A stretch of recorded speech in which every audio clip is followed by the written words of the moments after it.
The snake in most cultures is positive. Even the most poisonous snake in India, the cobra, is a sacred animal. And the serpent, the Naga, the serpent king, Nagaraja, is the next thing to the Buddha. Because the serpent represents the power of life in the field of time to throw off death. And the Buddha represents the power of life in the field of eternity to be eternally alive. Now, I saw a fantastic thing of a Burmese priestess, a snake priestess, who had to bring rain to her people by calling a king cobra from his den and kissing him 3 times on the nose.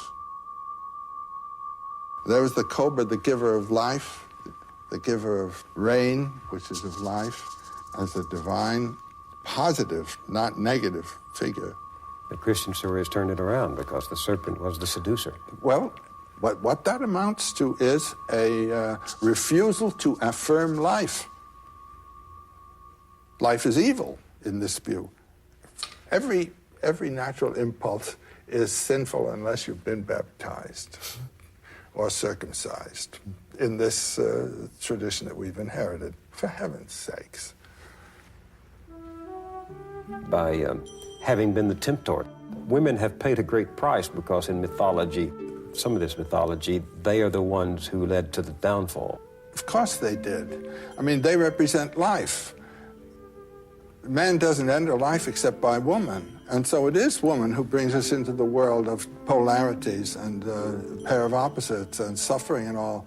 But I think it's a really childish attitude to say no to life with all its pain, you know?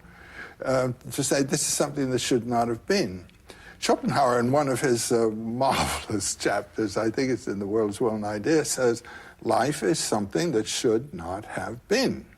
It is, in its very essence and character, a terrible thing to consider. This business of living by killing and eating. I mean, it's in sin in terms of all ethical judgments all the time. As Zorba says, trouble? Life is trouble. That's it. Only death is no trouble. And when people say to me, do you have optimism about the world, how terrible it is? I said, yes, just say, it's great. Just the way it is.